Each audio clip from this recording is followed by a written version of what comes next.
It's time to chill out and get ready for a mediocre Q&A live stream. If you're old enough, grab yourself your favorite adult beverage, and if you're not, stick with apple juice. Put your feet up and relax. If you have any questions, feel free to ask them in the chat. And now let's cue up the intro music.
Yo, what is up, everybody? How are you guys doing? I am going crazy over here. It's if there was ever a Monday, this is a true Monday. It's just one of those days, right? Things have been hectic lately, hence why I've been missing. I think I missed a few videos here and there, and I think I missed some live streams. I can't even keep track of half of it anymore. So first off, thanks everybody for showing up. Thanks for being here. It's kind of crazy that you all show up to listen to me ramble and talk about the crap I talk about. So, hey, it's cool, right? I'm thankful, I guess. I don't know. It's kind of weird. But, yeah. So, at the beginning of the year, I kind of told myself, I don't really do like New Year's resolutions or anything like that, but I just remember like I was just kind of burnt out on everything, and I told myself, or maybe it was last year. It might have been last year. I can't even keep track of time anymore. But I remember just deciding, you know what, I need to prioritize my family. Right, my family first, work second, videos third. That's just kind of how things have gone. You know, these videos have never been a they're not my main thing. These videos were just a way to, you know, kind of express my creativity or something. I don't know if that's the right word. Who knows how to say it, but they were just something fun, you know, started from my own guys, and then it just turned into something else. And I got really like hype, and I do this. I get crazy hyper focused on things, and you know, I just, you know, just went head first into the videos, and I was just obsessed with everything, obsessed with the numbers, obsessed with you know, just all the chaos of it all. And while I'm super thankful for everything, like, I have to remember that, like, these were just for fun, and they're never meant to be like a job, you know? So I've been making a point lately more and more that, you know, when I need time, I take my time, you know? And so that's why I miss a few things here and there. And while I'm thankful for everybody out there that watches everything and stuff, you know, just understand, like, you know, I don't want these videos to ever turn into just like a job where I hate it. And I got to be honest, I was just discussing with my wife, Jill, like, man, there's been some times lately that it's like, I'm just not into making the videos. And I just have to make sure I take breaks, right? So I'm taking breaks, try to relax a little bit, not be so stressed out about everything.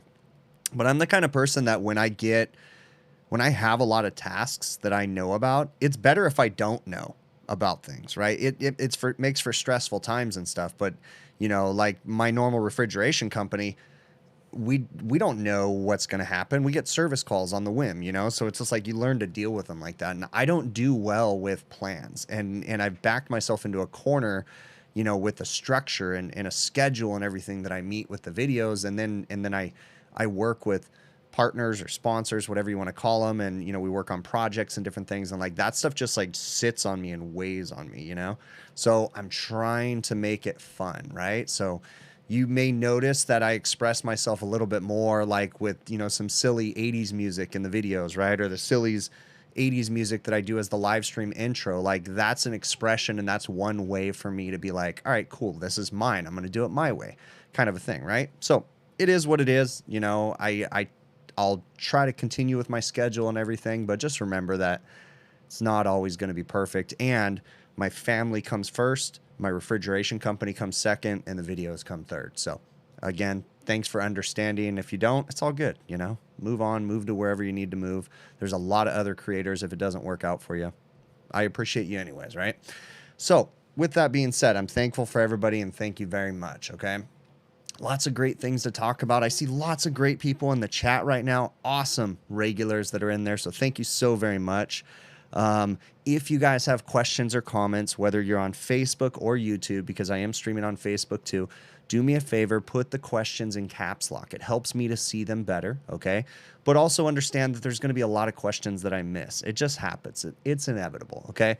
So if I miss your questions, feel free to shoot me an email, hvacrvideos@gmail.com, okay? I do want to address a few things first, and forgive me if I butcher your name, but I believe you pronounce your name Samir, okay? Samir, thank you very much, right? I do want to say, publicly say thank you to you. Samir, again, I'm sorry if I'm butchering your name, but he was very gracious, and he sent me a few memory cards that I can use in my cameras and my phones and different things, and that was a very nice gesture. You did not have to do that, but I'm very thankful that you did, so thank you very much, and that was really awesome of you, okay? So thanks, bud. A couple other things I want to talk about, too. So, you know, I kind of wanted to start this off. You know, sometimes when I go to do these live streams too, like I'll sit here and think it's like, I don't got anything to talk about, you know? So sometimes I might not do one because it's like, I don't really got much to talk about. So I don't want to sit on there and just ramble, you know? But this time I got a few things, right? I've got a few topics that I want to discuss. And one thing that I want to start out with, and I'll get to questions and comments in a minute too, is I want to talk about troubleshooting, right? So I'm a technician. Number one, I'm a technician, okay? I also have a refrigeration business. I have other technicians that work for me, and I make these videos primarily so that way they can see how I approach these really complex or complicated or even sometimes really simple problems, right? Because there's a process and an order in which you should do things so that way you get the best success in solving the customer's problems, okay? But understand that I don't know everything. And this channel is not meant to be the perfect one-stop, be-all, end-all educational resource. That's not what this channel is, okay? For a long time, I struggled trying to define what this channel was and the message that I was trying to get across. And I've kind of come to a conclusion that the whole point of this channel, the message may not even be the right word, but the whole point to the channel is it's literally a window into the workings of my brain, okay? Now, I may share some factoids that someone may get some educational value out of, but in all reality, it's It's just me filming and documenting how my brain works, okay? It's not perfect, and certainly many of you have all said it, and I appreciate all the feedback. There's many other ways and sometimes better ways to do the things and the tasks and solve the service calls that I do. But this is just my way of doing so, okay? So if you see value in that, great. If you get value in the fact that hey, I don't want to do it that way because he screwed that up completely, then that's great because you learned something, right? You learned what not to do, okay? So please understand that these videos are really just a window into the workings of my brain, and the audio that you hear when I'm talking in the videos is literally the dialogue that's going on in my head. I'm just verbalizing it, okay? So troubleshooting in general can be a difficult thing, right? Especially, I have a basic understanding of the equipment that I'm working on, but I don't know every single intricate detail, okay? And that's okay, as long as you have a basic understanding and you can work your way through it, okay? But I don't know everything about every single system that I work on. And sometimes there's things that it's like, I wonder if this is the right way to do it. But if I don't know, what I will do is often use like deductive reasoning, okay? I just kind of work my way through a problem just saying, okay, a process of elimination. I know how to test this, so I'm going to test this. I know how to test this, I'm going to test this, and it's none of those. Well, there's only one other thing left, so it's got to be this problem, okay? I am not an expert, again.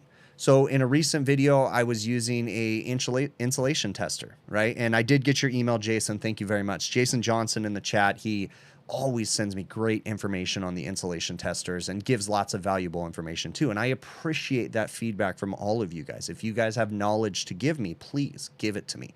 Because if it's good knowledge and it's valuable, then maybe that knowledge can be passed on to others in the workings and the verbal dialogue that I say in the videos, right?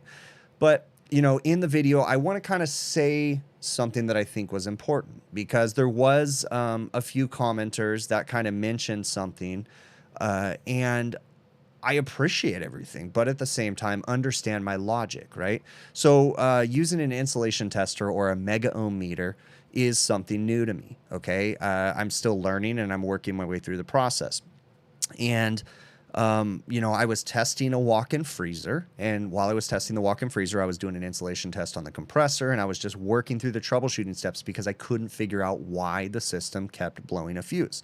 And there's a lot of stuff to understand that I don't always capture everything on film, right? And sometimes there's thoughts in my head that I don't verbalize, okay?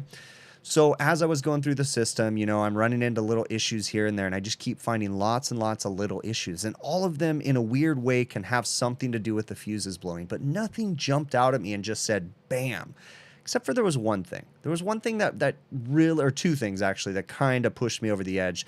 Number one, if you haven't seen the video, go check it out. It was why does the walk-in freezer keep blowing the fuses or something like that. But the switch. I didn't like the fact that the electrical switch down at the evaporator, you could see a water line on the switch, meaning that the switch had filled up with water at some point in time. I did not like that, but there was no water in the switch at this moment. We had not had any rain recently. I don't know where that water could have came from. It could have been from the rain. It could have been from the lack of the insulated cover on there. There's a lot of different variables, okay? But the other thing that kind of irked me was the defrost heaters. Now, I didn't know the actual insulation value of the defrost heaters. And yes, and I will say it on here too, that I do realize and do know that insulation readings, right, resistance readings, all of those typically can change depending on the type of equipment you're working on with the temperature of the thing that you're testing, right? So a defrost heater can have one insulation value, but as you heat it up, the insulation value might change. Same with the resistance sometimes, okay? Compressor windings, if you're checking insulation on them, you need to record the temperature of the compressor, because if it's really cold, the values can change, right? But something that bothered me about testing those defrost heaters was the large span of readings that I was getting across all those different defrost heaters. That was concerning to me, okay? Keep in mind that all those heaters were sitting in the same temperature. All of them went into defrost at the same time, and they've been off for the same amount of time. So the fact that I was getting such a big discrepancy, especially on one of the heaters, that really did concern me. But there's other things going on with it too, right? So again, these videos are working into my brain, and I don't always do a great job of vocalizing everything that's going on, right? So I do want to address something else too, okay? Oh, the other thing I wanted to say was, you know, I use a term sometimes that may sound kind of silly, but sometimes you have to take an educated guess, okay? Sometimes you have to when you're troubleshooting things, right? So you just work your way through logically, make a list of things, take an educated guess. I think, you know, based off of everything, this is probably going to be our problem. But here's how I address that, right? When I'm talking with a customer, let's say I go to a customer and I say, hey, this is a really strange problem. And I'll tell them, I'm going to make an educated guess here. And I'm going to suggest that you authorize me to go ahead and change this particular part. And here's why. But I don't say that's going to solve your problems, okay? When I run into a head scratcher, a problem that's really hard to figure out, I'm honest with the customer. I don't know that this is going to fix it completely, but I do know that I need to solve these problems first and eliminate this from the equation so that way I'm not thinking about it. So we need to do this first. This is where I want to go. Once we get that done, we can troubleshoot further. And that will be exactly what I will tell the customer, okay? It says that on so many of my quotes. We need to change this part because it's not working the way it's supposed to. We do not know if this is going to solve everything, but we know that we need to eliminate this from the equation, so we need to do this first, okay? And we'll put that on a quote, and we'll say, because it's a cover my butt thing. I don't want the customer to think, well, you just put $1,200 into my walk-in freezer and it didn't fix it. Well, I told you that I needed to eliminate all these problems, okay? So the next thing I wanted to address too about the walk-in freezer video was there wasn't a lot of comments, and also understand, just because I'm mentioning things, I just think it's important that people understand these points. These things don't get to my head. They're not freaking me out inside or anything like that, okay? But there was a couple people, I think there was about 3 comments where people were saying, wow, you're just going to replace the equipment because you can't figure it out. No, I'm not going to replace the equipment because I can't figure it out. What I said, if you go back and watch the video, I can tell you for sure that what I said was, this is a very proactive customer and they like to replace their equipment. They don't like to put a lot of money into certain piece of equipment. These customers, they like to go in and get the most amount of tax write-offs that they can. It's inevitable that these businesses make money and they need tax write-offs, okay? They don't want to waste their money, but at the same time, they use equipment until it's fully depreciated. Once it's fully depreciated, they really start considering replacement of that equipment. Actually, I have several customers that do that. So this particular customer in general, once I went to them and said, here's the list of issues of the problems that I found, I would like to correct these before we go further with our troubleshooting. We need to eliminate these from the equation. Once I gave them that big old list, they just said, yeah, no, we're just going to replace that equipment, right? And so they've ordered new equipment. We haven't gotten it, none of that. But I'm willing to go to town on this equipment, but I'm never going to go out on a limb and just say 100%, this is your problem. This is one of the problems, we'll eliminate that and then we'll move on from there, okay? So I'm not an expert with that stuff, but I just do my best, okay? Let me see what else we got going on in the chat. Communication is the key to not having a lot of callbacks. That is exactly it. And at the right point in time, I put decisions in my customers' hands, especially when they can lead to, here's a decision that can either lead to a solution or maybe not, and that could be considered a callback, right? Well, I don't want it to be a callback. So I go to the customer and I give them the information and I let them make the decision. So then it's not a callback. It's a, hey, you know what? We solved those problems. It's still giving us issues. Let's come out and dig back into it, okay? Because I hate callbacks. Callbacks are one of the things that just eat at me inside, okay? Let me see what else we got going on in the chat.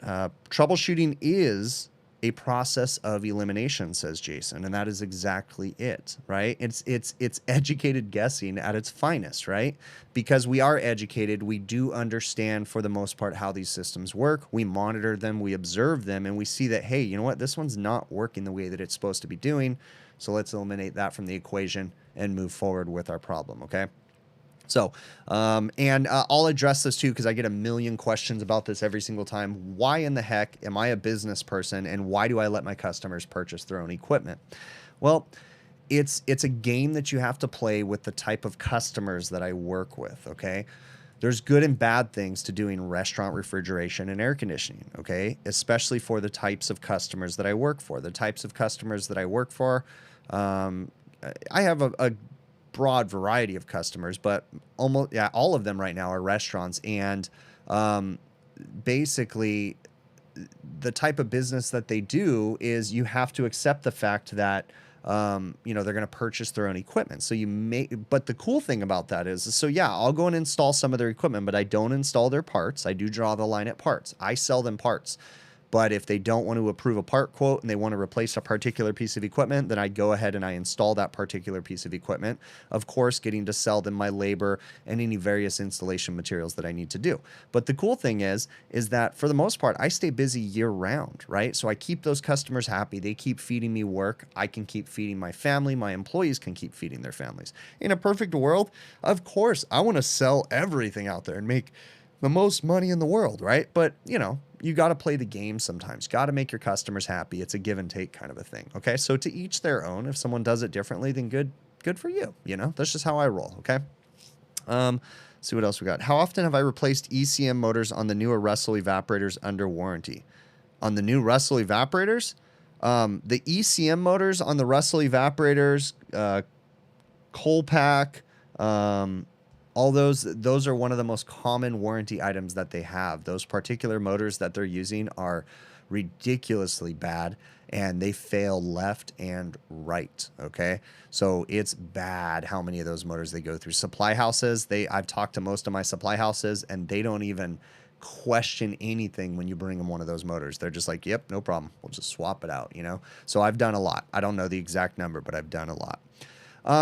Kenneth, in the beginning of the chat, he was kind of asking a question, and I think this is a really important question, and I think this is a good one too. You know, understand, you know, people will ask for advice and different things like that, and I'm not the best person to give advice, especially when it comes to family and marital advice and stuff like that, but here's how it works for me. I have to prioritize my family. So when you come to a conundrum, when you come to a situation where you're like, oh, what do I do, you know?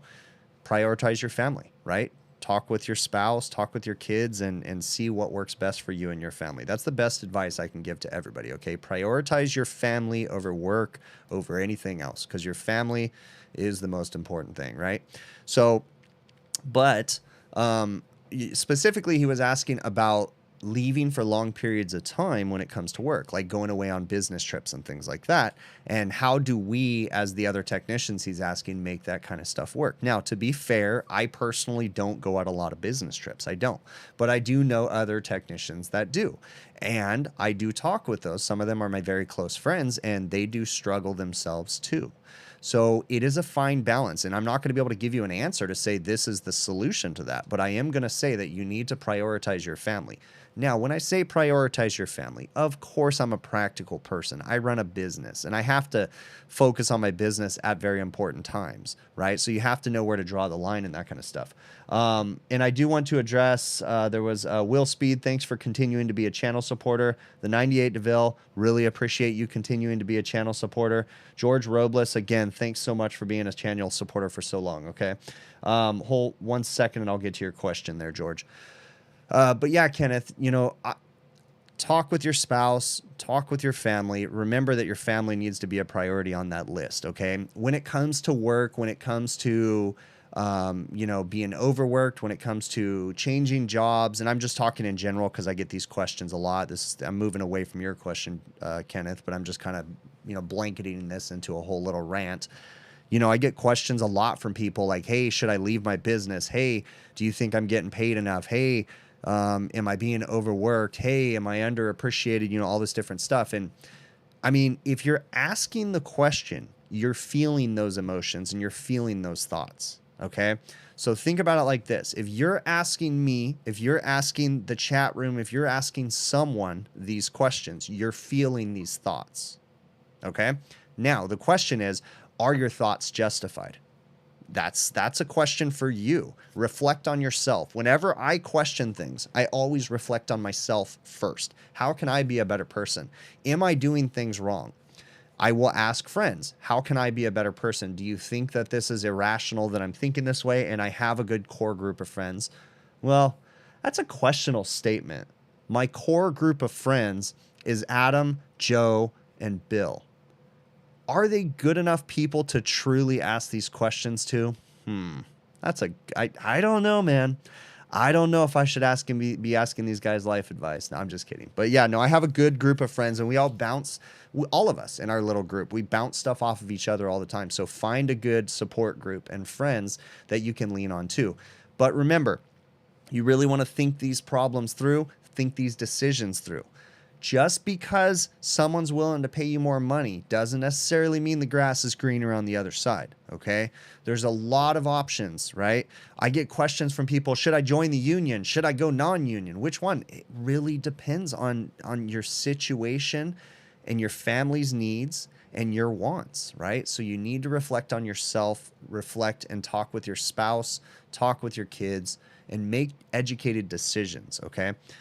So George said, what motors should a guy stock for condenser, evaporator motors, universal or other? First and foremost, I really do try to use OEM when it comes to refrigeration or air conditioning motors in general, as much as possible. But there's times that I'm not going to necessarily be able to use OEM, okay? So Fasco makes some really good motors. I stock quite a few aftermarket Fasco motors as refrigeration, condenser fan motors, and evaporators on my truck. The 9721 is a universal condenser fan motor. That works pretty good. It's a pretty big design though. It's a PSC motor. It's got a lot of extra wires on it because it's a multi-volt motor, directional, multi-directional. So it's a little cumbersome, you know, and a little bit of a big package, but it's a great condenser fan motor and it's pretty universal, and they're ball bearing bearings in it. They last a good while. I don't ever use the Fasco motors as evaporator fan motors because they're just so big, too many wires. I don't like it, okay? I certainly can, and this is something that I get from people a lot, you know, well, the point I'm trying to make is that I can certainly make a 9721 Fasco motor work for an evaporator fan motor, but I kind of made it a company policy that we don't use those anymore, because in the past with previous employees that I've had, you know, they will go in and put in a 9721 and then they won't properly secure all the extra wires. They won't properly support them. And the motors are too tall and they'll smash up the evaporator coil, like just different things like that. So I try to make everybody's job as easy as possible, and we try to have specific motors that we all keep. So our truck stock with all of my employees, which I'm a very small company. I'm only 4 employees, including myself, okay? So my truck stock is pretty much the same all the way across the board. Now, I'm not necessarily going to put a Sporlan BQ kit, which is the expansion valve kit, in every one of my guys' trucks. No, I'm not going to do that, okay? I carry a lot of that stuff, but as far as the stock motors, we kind of all stock the same stuff, and it makes it easier. So, and we all know, like, hey, we don't use the 9721 multi-volt motors as an evaporator fan motor. We use Fasco, you know, whatever. I don't know the part numbers on the motors or whatever, but I can go to the supply house and I can look at them and say, this is what I need, okay? So, and then I use the Mojave motors by US Motors. Those are my universal condenser fan motors for like ACs and walk-ins and stuff, but even those don't always work, but I try to stay OEM as much as possible. So and then as far as like what do I stock, well, I mean your best bet is to stock what your local supply houses have. So, you know, because if you stock, like for instance, I have one item in my truck that for whatever reason I cannot get my supply houses to stock. Nobody has it, right? So I have to special order it every time, and that's a turbolytic 50 universal start capacitor, right? So everybody out there's probably heard of the turbo or AMRAD universal run capacitors, but a lot of people don't know, and I've shown them in my videos a few times, that they actually make a universal start capacitor. And I love using those. They're great for a troubleshooting thing, right? So that way you don't need a hermetic compressor analyzer, that little blue Annie up there. You don't need that when you have universal start capacitors, 3-in-1 starting devices that you can use as a temporary solution to try to test stuff. So, you know, there's certain things that I'll deviate from factory or OEM, and sometimes I will special order parts, but for the most part, the items that I stock are the items that my supply houses have in stock, so that way it's easier for me to go get new truck stock, okay? So hopefully that answers your question there. Looks like, yeah, I see you guys are on that spam bot that's in there. I don't know if you guys can figure it out, but you're free to permanently block anybody from the channel that you guys want to, chat. I see you've been timing them out and stuff, so that's fine too. Let's see. You can use the 9721 for condenser fan motors. Yep, that's what I use. So where's the Coke nose? The Coke nose only comes when my nose hairs get too long and then they touch my mustache hairs and then they tickle and then that's why I get Coke nose. Did I just ruin the fake plot? All right. All right, cool. So we asked that one. I kind of answered Kenneth's question. Hopefully I answered it a little bit. Robert asked a question. So this is a great question too. And Robert, this was a great question that you asked me. And you asked some very important key points in your question. So first and foremost, Robert talked about starting his own business.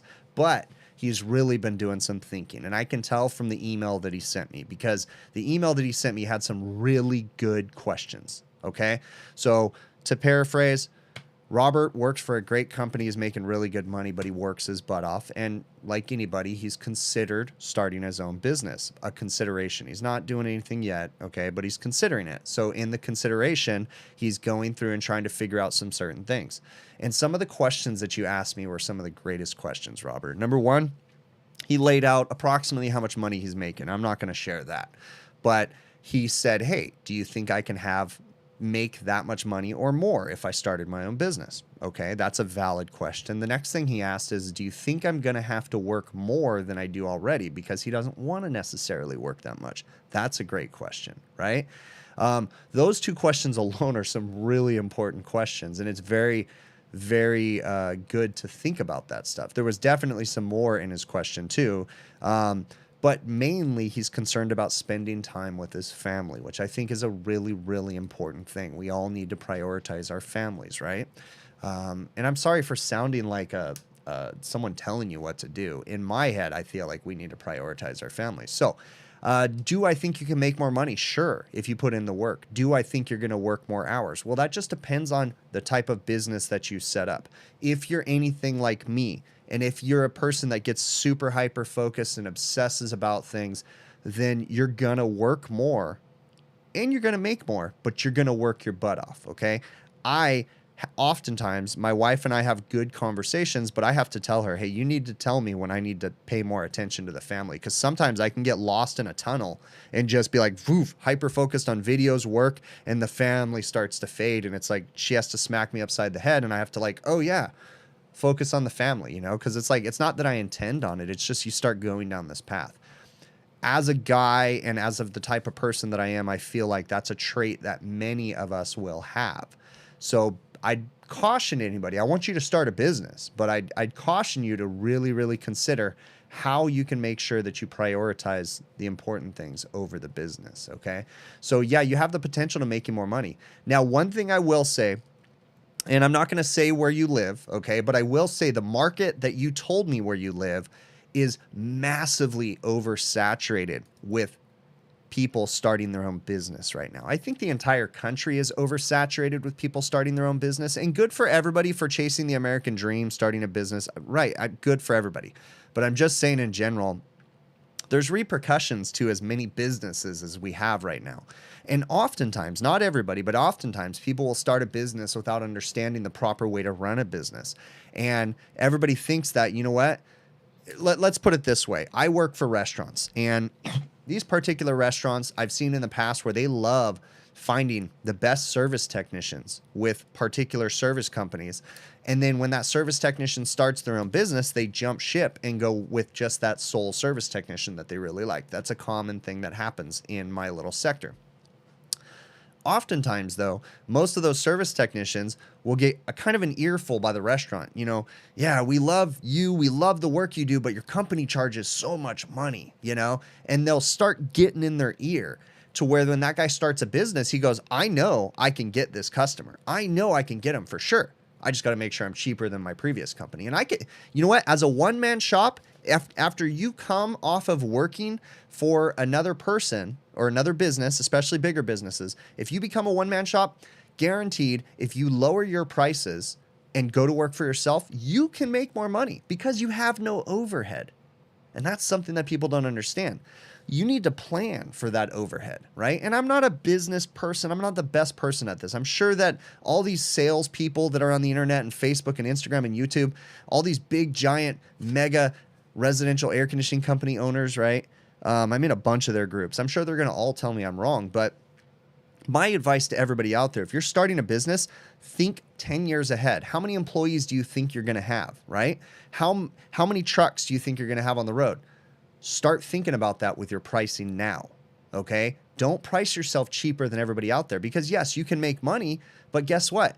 If you've got the mindset that you want to start hiring employees in the future, you're going to stab yourself in the foot if you're super cheap now, and then all of a sudden 6 months to a year from now, you have to double your prices because now you have to pay an employee and make money off that employee, right? And not only do you make money off of an employee, employees are great. Employees are the only way that my business can sustain the way that it runs right now, but employees are a variable overhead expense, right?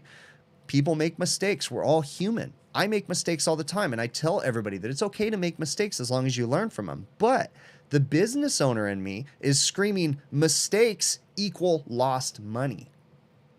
So as a business owner, you send out an employee and he makes a few of the same mistakes that you certainly have made in your career too.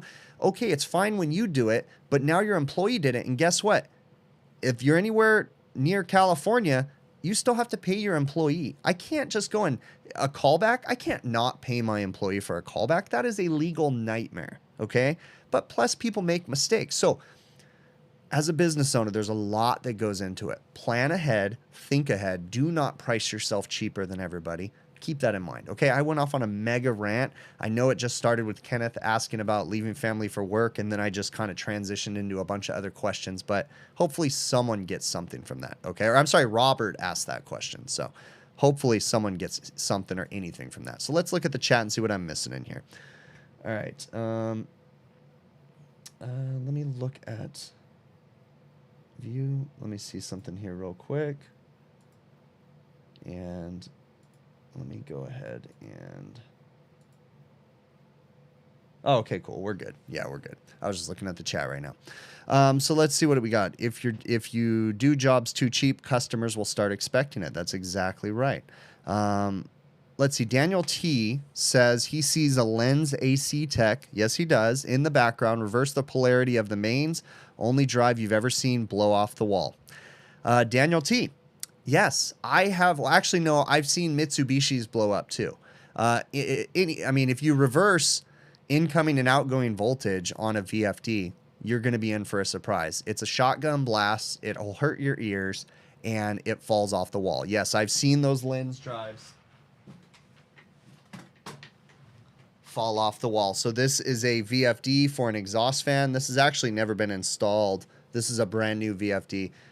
It's just, I have a bunch of these at my shop because of a particular exhaust fan that I work on. Well, we don't have to hide, Captive Air. I do a lot of work on Captive Air exhaust fans. So I have a lot of these sitting in my shop for the different drives. I stock them. So some of my customers, and this is something that I do, and I think this is a great thing to talk about. I'm not a perfect business owner. I'm not great at everything, but I do install my customers' equipment. But here's what we do. I will oftentimes say, hey, you know what? I install a lot of these exhaust fans at your restaurant. Let me go ahead and I'll start stocking all the motors and the drives and different things that I purchase, right, in my shop. So that way when they go down, I have them in stock, and they're not, because most of them are special order, you know, motors and different things. That's a whole nother topic about direct drive motors. I don't like direct drive motors, so I'll talk about that in a minute. But I stock those parts so that way I'm a benefit to my customers. I'm valuable. If I stock special parts that nobody else has, right, the other contractors don't have, then I become the person that they want to call. I've even had my customers call me and say, hey, you stock a lot of those motors, right? Yeah, I have one in the shop. Can I send my other service company to get that motor from you? Yeah, sure. You know, I do it.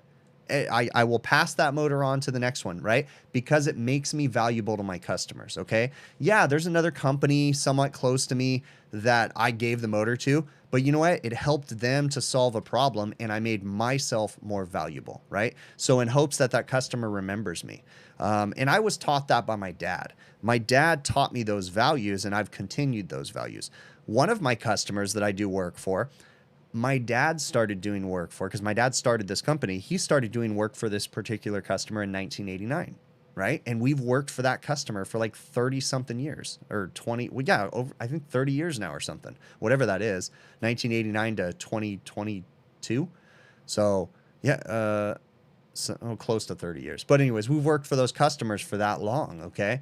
So, and it's all about the relationships and being honest and being that go-to person. So try and remember, be that go-to person, right? So, if you do jobs too cheap, customers will start expecting it. I already covered that. Yeah, I think I just read a other thing. Let's see. Can I scroll up? You asked a couple questions. Timothy Delgado. Timothy, let me see. I don't know if I can find your question here. Just a second. It's kind of hard to read the chat right now because it's kind of crazy. Let's see. What did Timothy say?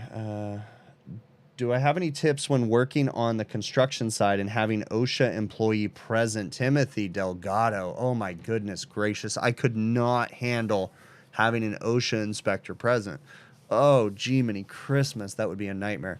But at the same time, I would say that, I mean, if you give your employees the proper training and you do regular safety meetings and you're on top of them, you really don't have a whole lot to work about. And I'm not criticizing you if you're not doing that stuff. I'm just saying that because I don't do that stuff as much as I should. Okay.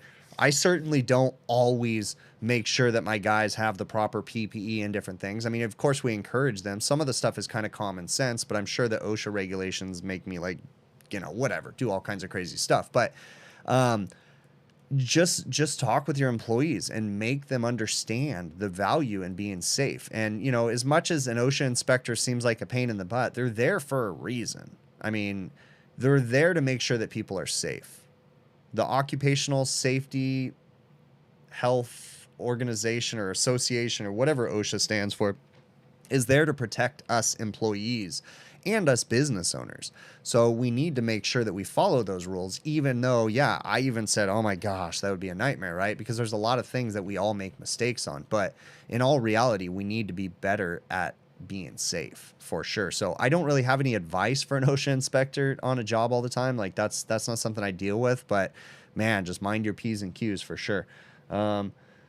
Let's see. Arc flash gear to check a single phase condenser. Yeah, exactly. Jason Johnson brought up the point about the arc flash stuff. Now, I do agree that there's a reason and a need for arc flash gear and stuff, but I do also think that sometimes, I mean, next thing you know, they're going to say that we need arc flash gear to change a 24-volt transformer, you know, like, and I'm sure there's actually a logical reason because if it's 208, 24 volts, you probably have to have arc flash gear on, you know. I get it. But some of it's a bit extreme. But anyways, you know, whatever. So in a recent video too, the walk-in freezer video, I do want to cover this. Several people, and it's funny how people catch on this stuff, okay? I will say that, and there's nothing wrong with this because I have a lot of people that are not HVAC technicians that aspire to be HVAC technicians, or they're just hobbyist electricians or computer technicians, or there's all kinds of great, awesome people that watch this channel. But I can also tell by the types of questions if they're technicians, if they're not, if they're different things. And there's also something too that people don't understand is now that I create content on the internet, there's things that I see that most other people don't see too. So in the particular question that I've gotten, like 3 people said, hey, during the video when I was going through and I was showing the compressor terminals right before or right after I put the insulation tester on the compressor terminals, there was a flash right at the compressor terminals, and people slowed it down and they found the exact moment, and they said, hey, that looked like a spark. Okay, and it's actually not a spark, and I'll tell you what it is. It's actually a really simple answer, but I've had this happen a lot. Sometimes people have said that there's a spark, and you know, if you're looking at contactors, sometimes you'll see them or different things. But when I was looking at the compressor terminal, what actually was happening, it's a weird coincidence, it was a reflection off of my lens on my phone. My phone has a little bezel and a lens that's flashy, and the sun was reflecting off of it, and it was a little, you know, reflection light thing from my camera. It wasn't a spark from the compressor terminals, okay?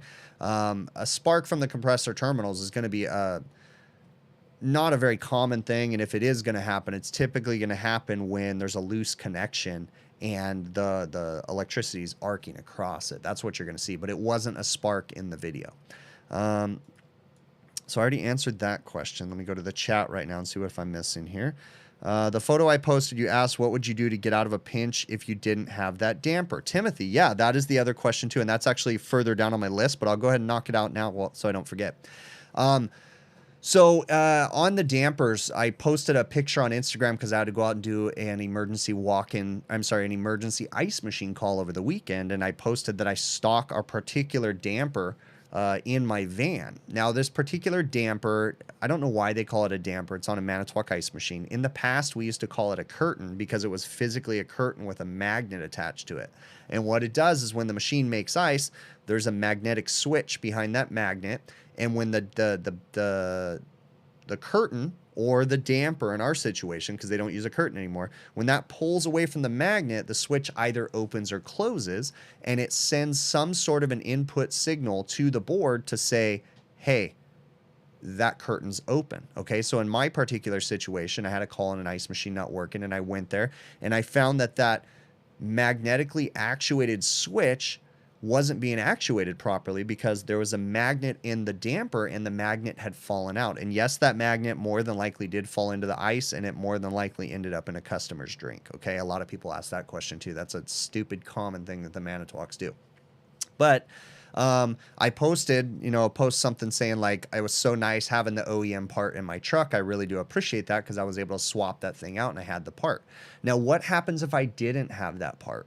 Okay, there's a couple things you can do. You can actually run over to the hardware store. Home Depot and Lowe's actually sell special magnets over in the hardware section. They got drawers over there and like weird crap, and go through those and you actually find tiny little magnets, and you can super glue those in, hot glue those in. I've done epoxy, different things like that to get a customer going. If you don't have it. Now, a lot of other people too pointed out the fact that on that particular damper, there's a magnet on each side because they use the same part number for the left and the right evaporator, and the magnetic switches are on both the fronts. So if you take the damper from this side, has a magnet right here. When you switch it over to the other side, the magnet's on the other side. So each one of those dampers has two magnets. So people said, hey, how come you didn't just take the damper off the other one and flip-flop them and save the customer money? Okay, great question. Here's why. The reason why I replaced it is because, number one, I had the part, okay? I like to go back in with the factory parts. I had it in my truck. I put it in. I was done with it. If I swapped a curtain around, right, and then that would leave one magnet missing from the other side that isn't being used, but what happens if you need it later? Think about the next guy. Think about the next service call. The next service call, you're not going to be able to flip-flop those things around anymore, okay? So also, if one side's fallen out, what are the odds that the other side's about to fall out too? So then on top of that, you got to think like a business person. Well, why am I going to glue that back in when I can go back in and sell them a new one? It's justifiable. We're not ripping anybody off. And they're going to have a NSF approved, safe, sanitary part. If we go in on an ice machine, and I know this is reaching, but think about this. If we go in and we super glue a magnet into there, is that food safe? Is there any toxic chemicals in that super glue that someone can sue you over? Hey, I know that's reaching, but these are things you have to think about as a business owner. What happens if I send a technician out there and he doesn't get enough super glue, or he doesn't properly prep the area and the super glue sticks for a day, but then it falls out again? And then they have 3 magnets with super glue, and that ends up in a customer's cup. These are all things you have to think about. So eliminate all that chaos right there. Sometimes I'll flip-flop a damper or a curtain to get someone through the weekend, but I always go back with a new one, okay? So I could have super glued it if I worst case scenario to get them going if they were that desperate, but I had the part in my truck. The next thing I want to talk about, those particular dampers have a lot of controversy, and right now they're really difficult to find. Partstown has been back ordered on those dampers for, it seems like, a year now, if not longer, okay? People all over are saying they can't find dampers. I don't want to give you guys all my secrets, but I'm going to tell you something, okay? Partstown doesn't get priority from Manitowoc on parts. Call your local distributors. They get the parts before Partstown. Okay, I called today and I ordered 4 of those dampers, while Partstown has been back ordered for over a year probably on those dampers, right? Because Manitowoc is not, in my opinion, prioritizing Partstown. I don't know that to be fact, but I just know that I can call my local distributor and they have them in stock. And every time I call them, they have more, they have more, they have more. They are a tiny company in comparison to Partstown, okay? So make some phone calls, ask some questions. Don't just assume that just because Partstown, this giant mega parts company, doesn't have the part, that nobody else does. Call around, ask questions, okay? Another secret, no, spoiler alert, right, is that all manufacturers that I've ever dealt with, their authorized warranty companies get priority over other companies. And also parts get priority if they're under warranty. So if you work for a particular restaurant chain or something like that, or you're doing work for them and you're working on their equipment, don't be afraid to call your parts distributor, right? So for instance, I would call my local Manitowoc parts distributor and I'd say, hey, can I please talk to the local Manitowoc sales rep or training rep or whatever, okay? For me, they'll get my local guy, Glenn, on the phone, and I'll talk to Glenn and I say, hey, I'm working for this big giant restaurant chain. They have your ice machines in every restaurant, and this machine's under warranty, and the parts company is saying that they don't have any of them in stock. Can you help me out with this? All those manufacturers, whether it be Manitowoc, Hoshizaki, Scotsman, any of them, right? Air conditioning manufacturers, they all hold back parts. So that way they can continue to build machines and they can continue to do warranty repairs, okay? So if you push enough buttons, you can get the parts. Start asking questions, start probing, start saying this machine's under warranty. So just know that if it's under warranty or if you're an authorized service company, you have a little more pull to get parts, okay?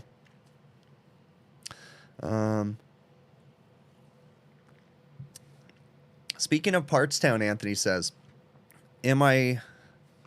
are you aware they sell to anyone? You had a customer who, after you troubleshooted his freezer, you told him what was wrong, went online to Partstown website and ordered the parts. Yes, Anthony, Partstown is ruining the industry, okay? They're a necessary evil. They're kind of like Amazon, okay? Amazon. We all use Amazon, but Amazon is ruining the economy. They're bringing they're ruining small businesses. They're destroying them. They're undercutting them. Let's step that back. They used to undercut them, right? Amazon is doing the same thing that Partstown has been doing. They start cheap and they're very convenient. Partstown had a great thing when they first started their business. They said, you know what? It was pretty smart marketing. They went direct to my customers. They weren't even really going to me. They went to my customers, right? And they said, hey, if you get your contractors to purchase from us, we'll guarantee certain discounts. So my customer came to me and said, hey, we want you to buy parts from this Partstown company because they're promising that we're going to get, you know, priority and we're going to get better pricing and all this different stuff. So I was kind of forced to start using Partstown, but then it became really convenient. And then Partstown came to me and said, hey, you know what? You buy a lot of parts from us. We're going to give you better prices on freight and shipping. And I got cheaper shipping than everybody. And I'd get next day air or second day air for the same price as regular ground. So I'd pay $7 to ship a compressor second day air, right? Or whatever. Like, they started doing all this stuff and they got me really happy to work with them. And then guess what they did? They started jacking their prices up really high. Partstown is no longer the cheapest on everything. There's a lot of stuff that they're more expensive. I can go get certain parts from other people for a lot cheaper, even OEM parts, okay? And then Partstown started jacking up the freight. And I'm not trying to harp completely on Partstown. This is what they all do. All the supply houses and different things, they all do this to each other. It's just the way that our market works. You know, capitalist society, this is how we go, right? But Partstown, yes, they sell direct to my customer if my customer wants to do it. But I refuse to install my customer's parts. So there's that problem, right? Guess what? I got my customer really comfortable, just like Partstown did. I took the same tactics, but in a different way. I'm really convenient to my customers. I've tried not to raise my prices too much, but I have to make a good profit, right? But I became the go-to guy for my customers. So when they came to me with this whole Partstown fiasco and they said, hey, we want you to start using this company. And then they said, hey, we want to go ahead and order this part and have you install it. I slammed on the brakes and I said, nope. If you want me to keep doing your work, you can buy your equipment, but you can't take the parts from me. I'm not installing your parts, period. not doing it. So I took a stand there. I went out on the ledge, right? But also my customer chose to stay with me. So they don't buy the parts, even though they can. So yes, I am aware that Partstown will do that. But you know, just set your ground, or stand your ground, you know. Decide whether or not you're going to do that for the customer. Some people choose to do it and they make good money from it. I just don't want to install their parts, period. If I would ever install my customers' parts, I would say no labor warranty, no parts warranty, no anything. What I do is what I do, and if it breaks tomorrow, you're going to pay me to redo it all again. The only way that I would sell my customer or install my customer's parts. Let's see. What do you typically charge for a midnight service call? So I would charge whatever. So I have a regular hourly rate for standard service calls. It's a 1 hour minimum on that. So if I go out to a service call and it takes me 10 minutes, including drive time, because I charge drive time, I charge an hour. Okay. On overtime service calls, I have a 2 hour minimum, but we charge port to port. So the moment I leave my house to the moment I pull back in my driveway, I'm getting paid too. So whatever time I have on site, plus however long it took me to get there, I charge to drive home. So every single midnight service call is just going to depend on how far the customer is away, and how long I have to be on site. It's going to be a variable number, but it's going to be a 2 hour minimum, and it's going to be at overtime rates unless it's a double time call, right? Because sometimes we'll charge the customer double time on holidays and different things. So then it would be the same terms, but just at double time rates. So let's see. DD Refrigeration says no warranty at all. Yeah, see, I'm not a huge warranty person. I do some warranty work, but only for the companies that I can actually properly get paid. Unfortunately, when you do warranty work too, there's something that you have to understand, and there's a game that you have to play when and if you do warranty work, that some people might not understand because of the way that you have to charge for labor and different things like that. But the way that you have to, if you want to continue to be profitable doing warranty work, you really have to pay attention to their guidelines and their recommended times for changing parts, and find a way to change the part faster than what the recommended times are. Just like with auto mechanics. So you get paid kind of per, you know, a TXV pays 3 hours. Okay. So it's going to be 3 hours plus whatever else I need to do. If I can get it done in an hour and a half, it's a bonus, right? That's just the game you have to play when you're doing warranty work. And it's not fun, but it is what it is. So, all right. Let me see what else. How much can I bench? Do I even lift? Nope, I don't lift. I'm just a big, fat, chunky white guy. So I cannot lift anything. And you know, it's funny too, because as I get older, I'm 39 right now. I'm going to turn 40 this year, obviously. And I go to, like, one thing that I used to be able to do really well when I was younger was I would run up to a roof parapet wall that was, you know, so high, and I could scale the wall really quick, like be able to jump up and push my weight up and then get up and over the wall. Probably not safe, but I used to do it all the time. I can't do that anymore. Like, I go up there and I'm like, oh, I don't have the strength. You know, I'm just completely out of shape. So let me cross this one off the list. So I kind of already covered that. Oh, yeah, see, I already covered that one too. See, it's funny how I start talking and I start covering all the things that I was going to talk about. All right, let me get to the flag or book rate. Oh, yeah, that's another way of doing it. Yeah, or that's a way to call it. Do I charge for fuel? Yeah, I do have a truck charge that I put on there, but it's not necessarily for fuel. It's more or less vehicle expenses, because you have to be careful in the way that you phrase things. So we have a truck charge, and it covers fuel costs. It covers wear and tear on our vehicles, maintenance on our vehicles, and different things like that. So we have a truck charge that we charge on every single call. It's a single charge that you put in there. But so basically a minimum service, because sometimes people will say, well, what's it going to cost for you to come out? And it's like, well, I can tell you what it's going to cost for the first hour, because that's going to include my truck charge or however much time it takes to get, you know, to the location. For the first hour, it's going to cost you this much. And then from this point forward, it's just going to be the standard hourly rate minus the truck charge. So, why do I vacuum systems down? Purging with refrigerant is the same. Hey, I was taught that way, actually. And that is, that was an old school mentality that we used to do, was pre-EPA certification rules, right? A lot of people, and this is how I was taught, would just simply purge the system. So you hook up your gauges to it, you make the repair, you change the dryer, and then you grab a jug of refrigerant and you put it in through the high side and you let it chase out the low side and then just kind of purge it and put it back on, right? As if that's really getting all the air out of the system. No, it's not. And that is not the right way to do things. But with the older refrigerants, that is something that we all used to do. It wasn't right? We learned and we realized that, especially with the new refrigerants, with polyester oil, PVE oil, that's extremely hygroscopic, meaning that it can absorb moisture like crazy. You've got to make sure that you properly evacuate equipment. So, but it is kind of funny to think about the days when we would just purge a system and then start it up. Definitely old school. Do I have any tips for buying your own tools, such as leak detectors and wireless detectors? Timothy Delgado. I would highly suggest that you check out TrueTechTools.com. For anybody out there watching, I actually have an affiliate thing set up with them where if you go to TrueTechTools.com and you use my offer code BIGPICTURE on checkout, you'll get 8% discount on almost everything, and I get a small commission. But the reason why I do work from TrueTech Tools, or work with TrueTech Tools, is because I used to purchase tools from them all the time, and I still do. They have a great website and they have a lot of the best tools out there, and they really listen to the industry. So, you know, and TrueTech Tools, here's something, they listen to everybody, right? If you guys have a tool that you really think they should have, shoot them an email and they'll start evaluating whether or not it's a valuable tool for them, right? And they'll bring it in if they decide it's a great idea. But they also listen to a lot of us influencers, content creators, educators.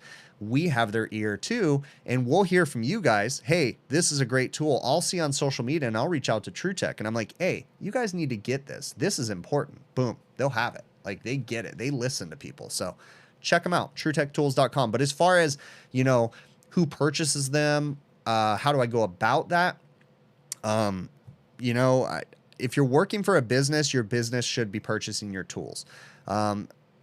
Depending on your terms of use and rules that they set up in your employee handbook and stuff, my business, I expect my guys to bring a tool bag with hand tools and a cordless drill. That's what I expect my guys to bring, and a set of gauges, okay? I provide all the big ticket items, the leak detectors, the nitrogen regulators, the oxyacetylene torch kits, the recovery machines. That's all my stuff. The tubing benders, that's all my stuff. I give them all that stuff, or I provide it to them, okay? But I expect them to bring hand tools and cordless drills. So be careful about the stuff that you're buying, especially for the new guys that are just coming out of trade school. Do not go blow your wad on a bunch of tools, because you don't even know what kind of tools you really need, especially coming out of trade school. I get that question a lot. Hey, I'm graduating trade school. Here's the tools that I just bought. What other ones do you think I need? Because they get excited. I get it. It's exciting, and I love buying tools, and I'm sure there's a lot of other guys like that. But if you're a new guy coming into the trade, don't go out there and blow your wad on tools, because you don't even know what tools are best for who you're going to be working with, right? When guys work with me, especially new guys, and they pull out their tool bag, I mean, there was years ago, one guy pulled out his tool bag and it was so funny because he was so proud of it. And I kind of feel guilty for this, right? I really do. But it's one of those senior, you know, technician moments where you get to mess with the apprentice, right? Because he pulled out his tool bag, and man, was he proud that he had all these tools. And I think he had every screwdriver, Phillips head tip, from a number 1 to a 2 to a 3 to a 4. And then he had a hammer. He had multiple flatheads. He had open end wrenches, like the old school crap. Like, he had so much crap in that tool bag. I told him, just throw that damn bag off the roof. Come on, man, I'll give you a list of tools to buy. And I swear he was so defeated because he was so proud to have that tool bag. But he didn't need any of that crap, you know? He doesn't need half that stuff. Like, man, in this trade, you have to learn how to multi-purpose tools, okay? My lineman's pliers, I buy high quality, either the Klein or the Milwaukee lineman's pliers. Those are also a hammer, okay? I don't want to carry a damn hammer in my bag, okay? I have screwdrivers that work as other things too. I use dikes, which are wire cutters, to cut things they shouldn't be cutting, because I want the least amount of crap in my bag, and I want to have the most efficient, important tools that really work. So again, I'm probably going off of your question, Timothy, that you asked, but I'm just saying in general, be cautious about all the stuff that you go out and buy until you really get there and you find out what tools are valuable in the type of work that you're going to do, what tools your senior technician has. So maybe go buy the same tools that he does, because he probably doesn't want to carry a lot of crap in his bag either, right? Listen, very important piece of advice. I'm only 39, and I can tell you right now, the stuff that my dad used to tell me when I was just coming into the trade, like make sure you wear your safety glasses, make sure you put hearing protection in, make sure you wear gloves and all this different stuff. And I thought, dude, I don't need half that stuff. I'm going to impress you by getting it done without having to do any of that stuff. Guess what? I have hearing problems now. And guess what? My back hurts now because I didn't lift right and I didn't listen to certain things. So as new guys coming in the trade, and I don't even know if you're new in the trade, Timothy, I'm just going off on a rant right now, but as new guys are coming into the trade, listen to your senior technicians. Listen and pay attention to the safety rules. Pay attention to your body, because it's a struggle, okay? So it hurts as you get older and really get into the trade. So pay attention and take care of yourself.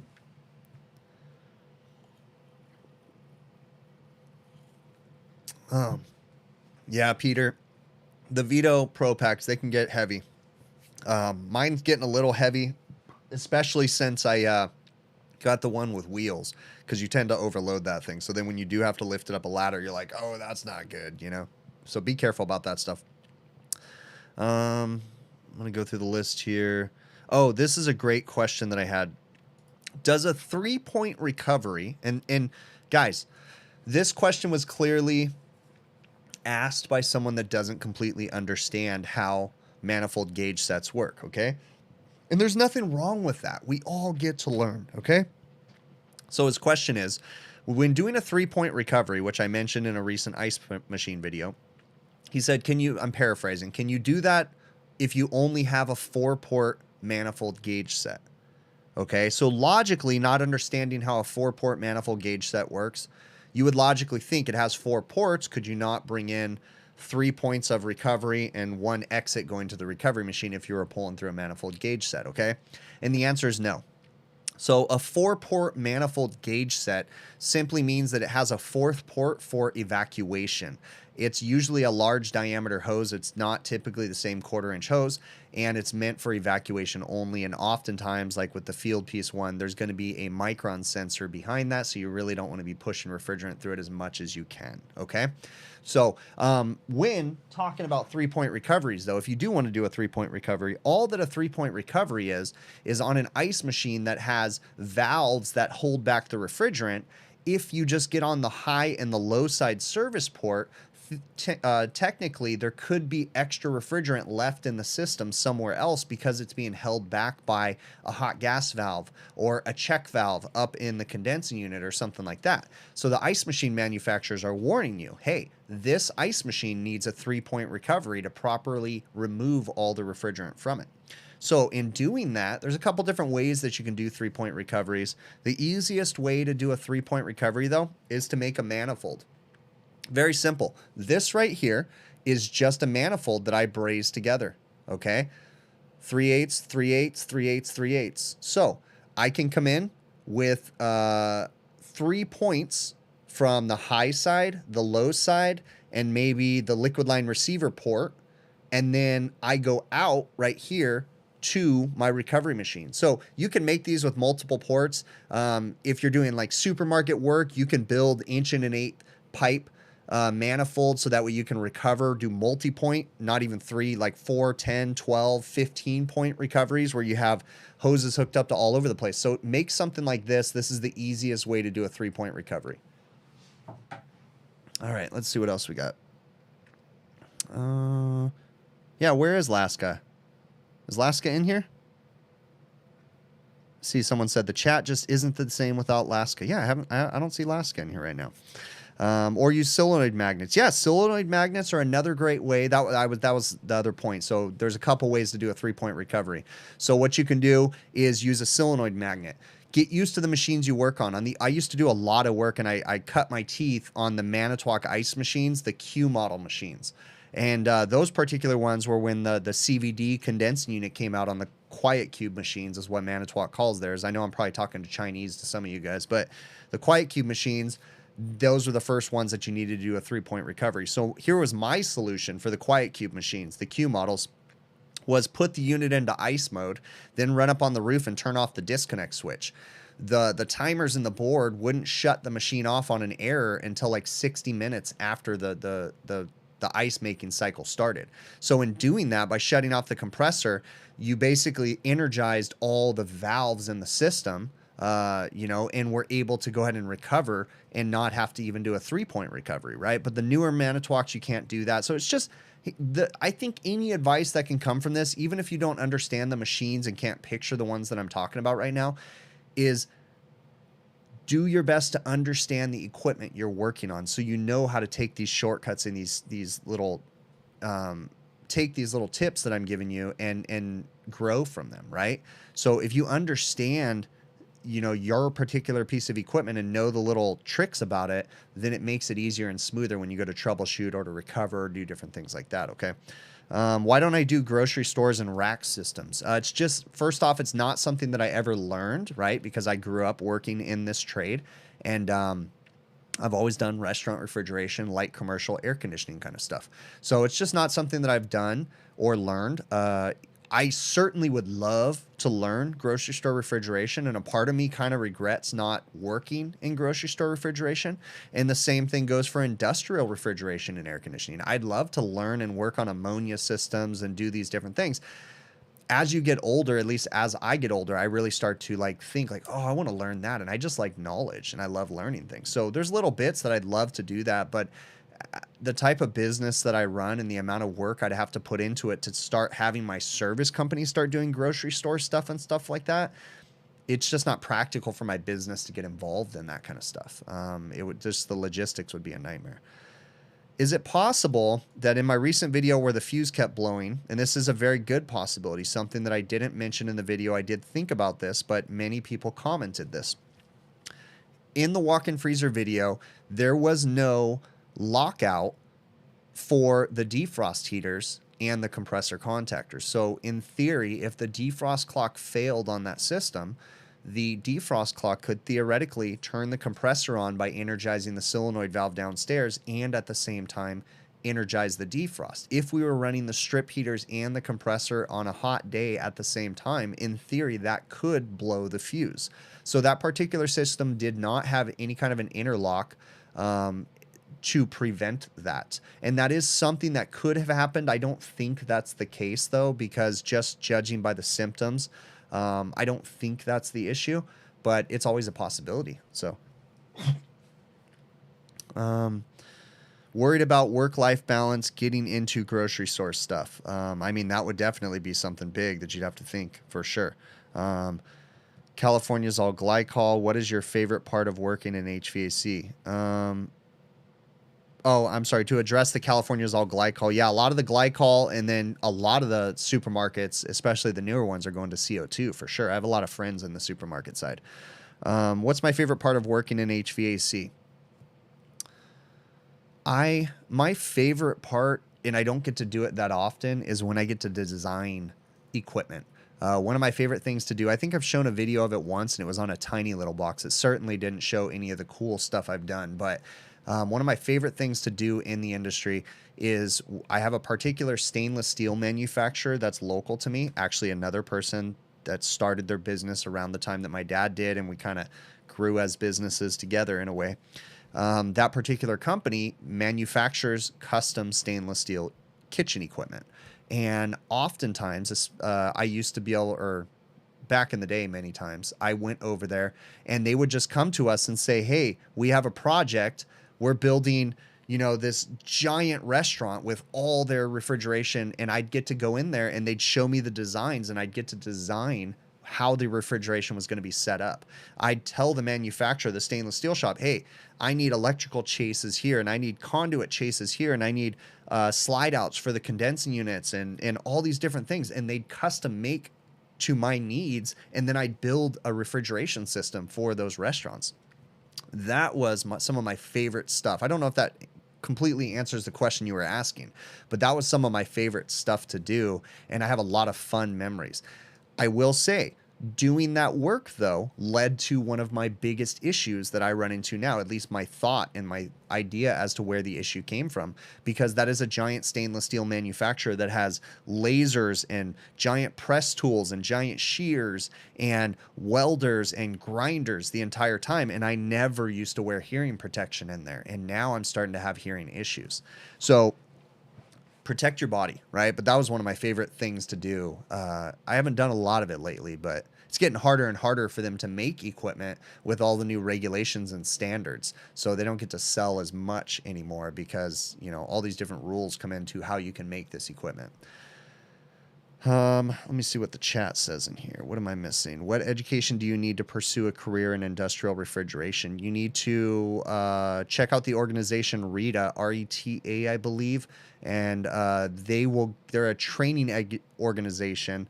They will help you to get started in the industrial ammonia, industrial refrigeration side, because most of the industrial stuff's going to end up being ammonia type stuff. So check out RETA. They should be able to help you and guide you into getting on the right track. So when I harvest parts, I mentioned in a previous video, the air conditioning video about 2 videos back, that I took the circuit board out, and actually it's still sitting at my shop. I haven't installed it yet, but I took a circuit board out because I have a customer that really needs a circuit board right now. So when I harvest a part out of an old machine, some of the questions that I got was, do I pay the customer that I took the part from, since I took it from them and I'm going to sell it to someone else? Do I warranty the part, or all that stuff? Okay, so to answer all those questions, I don't like taking used parts, okay? Only until this whole manufacturing fiasco happened did I ever even consider installing a used part, okay? It's not something that I do. It's not something that I do on a regular.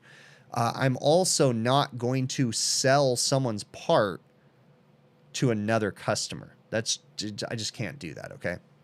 It's just not good business. So in this particular case, the circuit board that I took out of that machine goes to another location of that same restaurant, and I'm not going to be selling that board to them. I took it from their existing machine. They know it, and they appreciate the fact that I did that, and I'm going to install it on another one of their machines that needs that particular circuit board.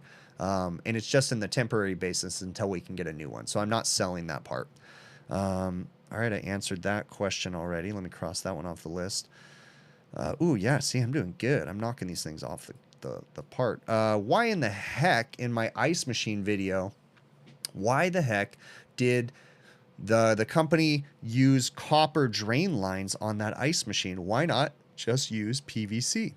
Because PVC on ice machines is the stupidest thing ever. Sorry. I'm sorry. I don't mean to offend anybody.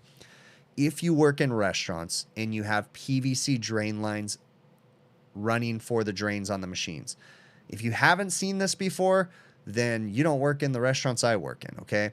PVC drain lines that run behind an ice machine, then under an ice machine bin, they get broken. PVC gets brittle over time.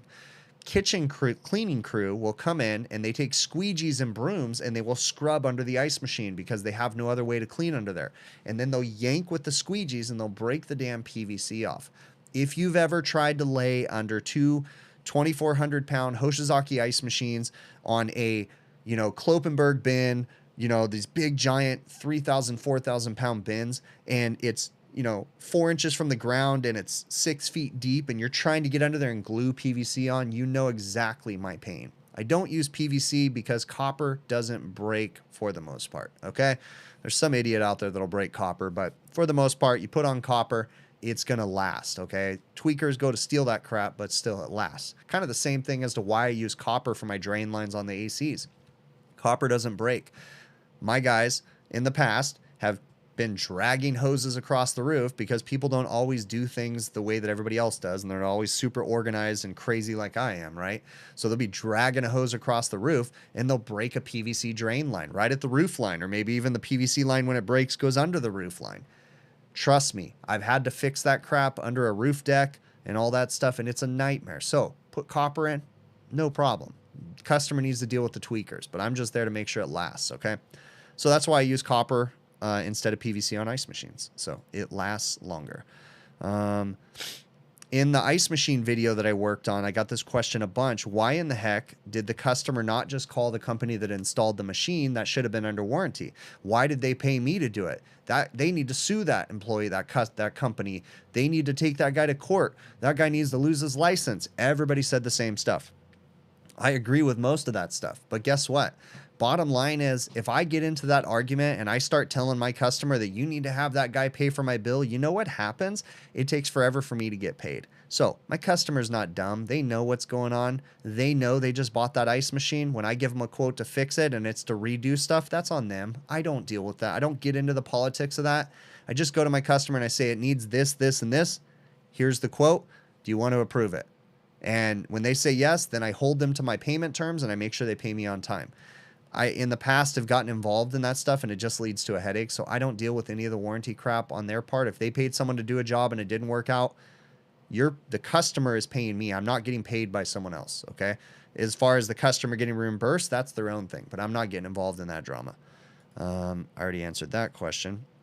Oh, this is a really good one. And I've gotten this quite a bit, and I'll tell you, I'm not perfect at this, but I will explain my logic. So when I'm turning my torches off, they pop, and that pop is not good, okay? The reason why my torches pop when I turn them off is because I turn the fuels off incorrectly in the wrong order, okay? What I typically do is I will turn the acetylene off and leave the oxygen running, and then you'll get a pop. And people are saying, hey, you need to stop doing that because you're creating a little backfire thing or whatever in the torch, and that can damage things. Yeah, it can actually. And it'll start to blow out the O-rings on where the torch attaches to the handle. I've had it blow out the O-rings several times by doing that. But there's a reason why I do that, even though it's not the right thing to do. And it's more or less something that I forget about, but you have to be trained in your head that when you turn on an oxyacetylene torch to light it, obviously, well, no, there's actually a good way you can do this too, but if you turn on the way that they teach you, you turn on the acetylene first, you light it, you adjust the flame, then you fine tune the oxygen to get your proper flame, right? Well, when you do that, there's a lot of soot that goes into the restaurant and will inevitably fall down on the food. So as a force of habit, I stopped lighting them in the correct way because of that soot. Now, sometimes I forget and I mess up, but it kind of became, I started doing it when I was in the building, and then it just kind of led to I do it all the time. But you actually can, it's probably not right. If you get used to your oxyacetylene torch kit, you can fine tune the oxygen and the acetylene, and you can actually light it with both of them on at the same time. You can kind of get used to it, and you can poof, light them, and then it'll be the perfect flame when you kind of learn your torches. May not be right, but there is a reason why I do that. I know it's not completely right, but that's also why we have it's not backdraft. You guys are probably saying it in the chat, but it's why they have that little backdraft check valve thing in there too, so that way the flame doesn't fall all the way back to the acetylene tank. Yes, I do own my own service company, someone said. You eventually measured your temp at the compressor and got it to read 5 superheat for a bit. Oh, I'm jumping into a conversation there. Your drains just drain onto the roof there. Yeah, Mike B, we can't drain our drains onto the roof. Majority of the people in Southern California are wastewater, especially from runoff, different things like that. It doesn't go into the sewers. It goes into the storm drains. Typically what goes into the sewers is actual wastewater, right? From toilets and sinks and things. But rooftop, irrigation, ground, typically goes into the storm drains and goes directly to the ocean. So a lot of the coastal cities, like Jason Johnson will know because he spent some time in San Diego in the past and different things like that. They're very, very protective of the ocean down there. And there's a lot of strict rules and regulations about the things that you can put into the ocean. So majority of the time they want condensation from the roof to go, from the air conditioners to go directly into the sewers, okay? So I don't know if I said that incorrectly earlier. The condensation we want to go into the sewers, but everything else, the runoff and from rain and everything, just the water that falls on the roof goes into the storm drains, okay? So yeah, we don't drain onto the roof because they want it to go into the sewers. So we have to plumb it to the sewers. And that's why, for the most part, you see in other places, they don't really care so much, but you're in the Midwest or wherever, But where you're by the ocean, oftentimes, especially California, because we're a very yuppie state, we're really concerned, rightfully so, about the quality of the ocean water and stuff. So, water goes into the corners of the roof and stays there. Yeah, sometimes. Yep. Yeah. Jason's saying, damn right. Yeah. San Diego can be a nut about some of their stuff. I know. I have friends that work in the San Diego area, and they're not allowed to use coil cleaner on the roof because it goes to the city will come out. I was at even here locally to me, I was in a brand new city that had just formed, and I was working at a restaurant, and they had a power washer there, and he was power washing the sidewalks. And I had a code enforcement officer walk up on that dude when I was next to him and was like, writing him a fine because he didn't have a contamination or containment system set up for all the water from the power washing. He wanted him to contain that and vacuum it up and pour it in the sewers. Like, some of these cities are nuts about the things they make you do. And the dude was power washing the concrete. What's going to happen when it rains? Like, the hypocrisy in some of these cities is just dumb. So,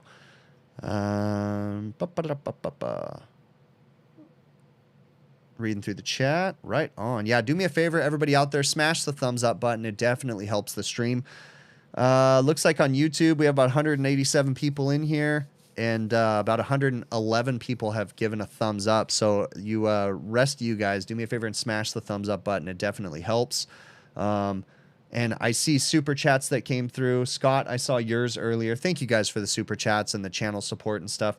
There's a lot of different methods to support this channel. The easiest way to support the channel is simply just watch the videos and interact with them.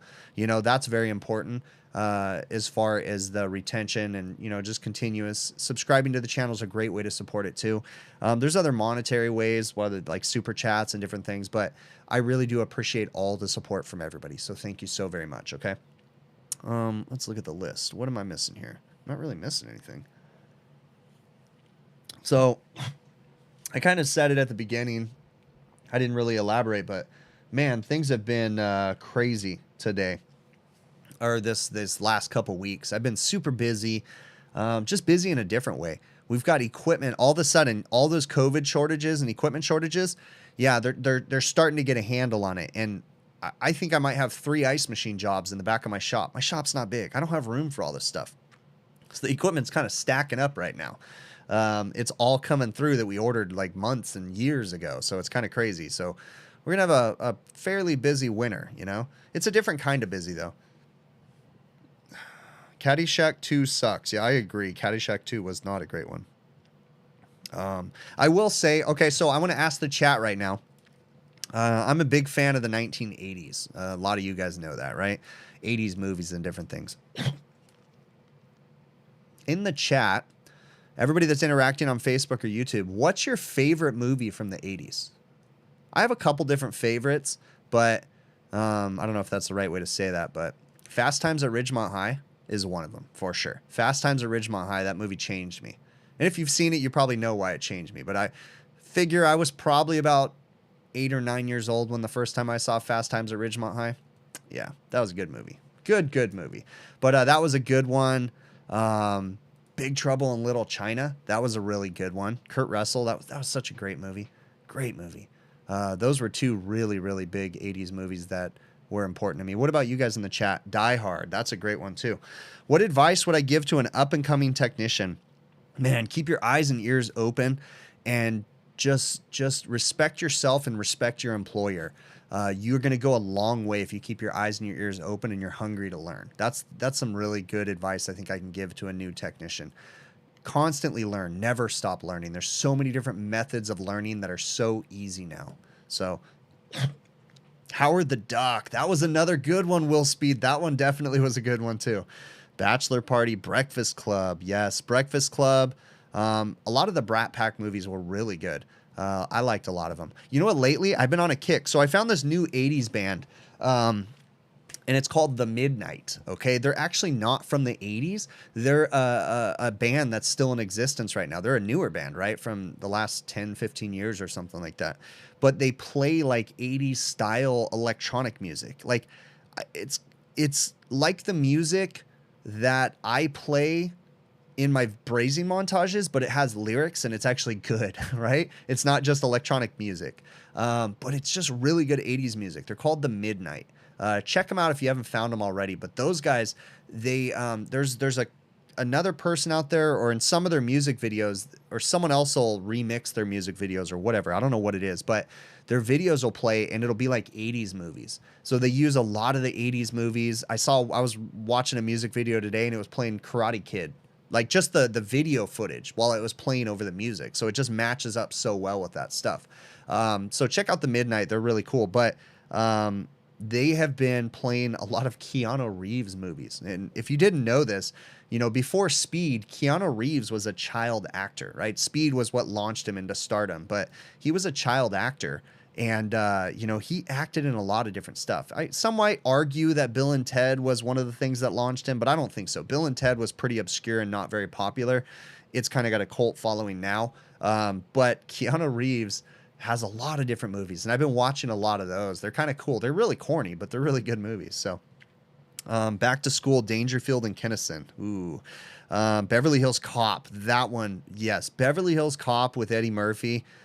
That was such a good movie because, like, while it was a comedy, it truly was a good movie too. It was corny, but it was corny at the right times. It was just a great movie. Like, I think Beverly Hills Cop still holds up to this day.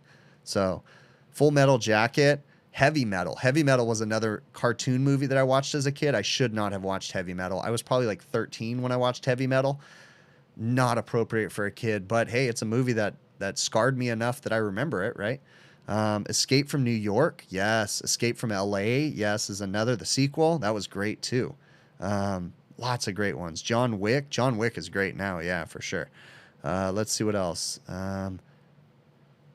First part of Full Metal Jacket, yeah. The second part, yeah, that got rough, and then the ending too, that was rough. But for sure, Tron was definitely a big one. Warriors. What about come on. Patrick Swayze, We Are the Warriors, Russia Attacks. What's the movie? Come on, I can't think of the name right now. What's the movie? Patrick Swayze's the older brother. Russia's attacking the United States. They attack small town USA. They made a remake of it too. I don't know why I can't think of it. Short Circuit, that's another good one for sure. Porky's, yes, for sure. Goonies, that is a great one too.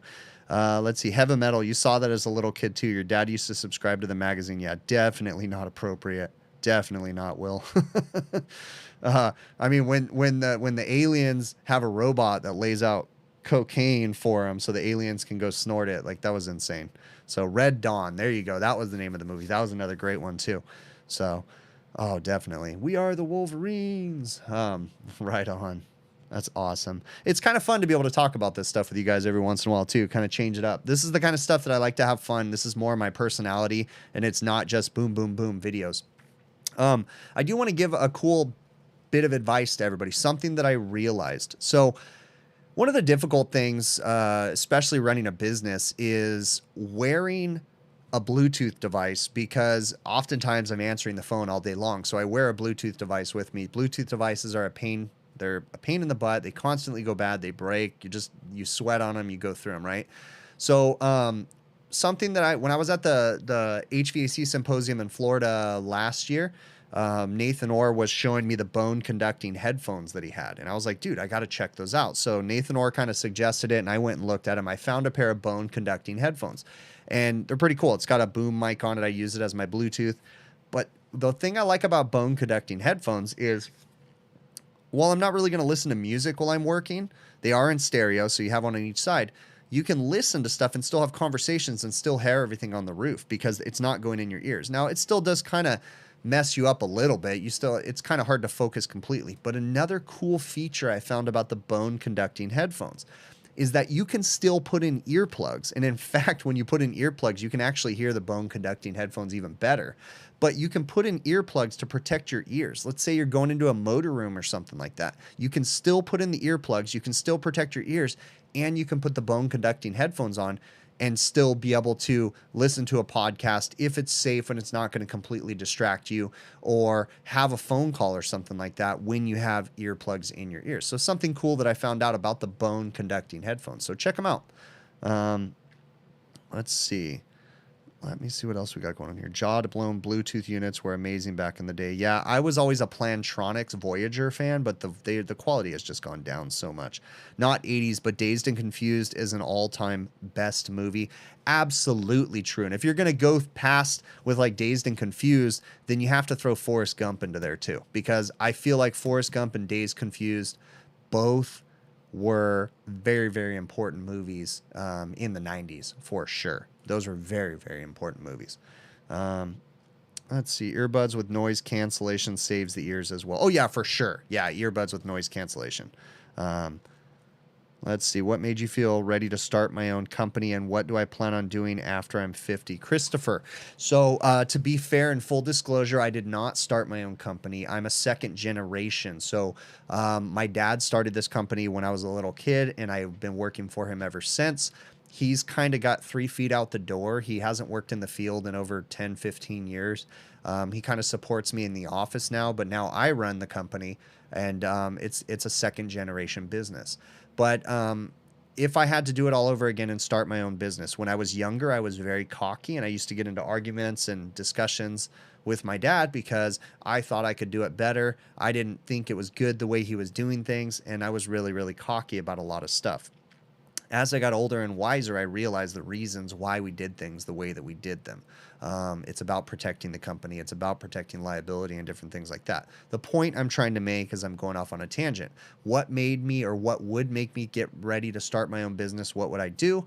Is I would want to be 100% in understanding of how finances work and how business finance works, and also be a master of the craft. And I feel like that's a huge thing. Even I still didn't do it right, because I'm pretty decent at the craft. I wouldn't call myself a master, but I'm pretty decent at that side. But running a business, I am not very good at, and I'm still learning. So if I could give anybody advice before they start their own business, is be a master of the craft and completely understand business finance. So that way you're much better prepared to start a business, and you don't make the same mistakes that a lot of us other business owners have painstakingly made.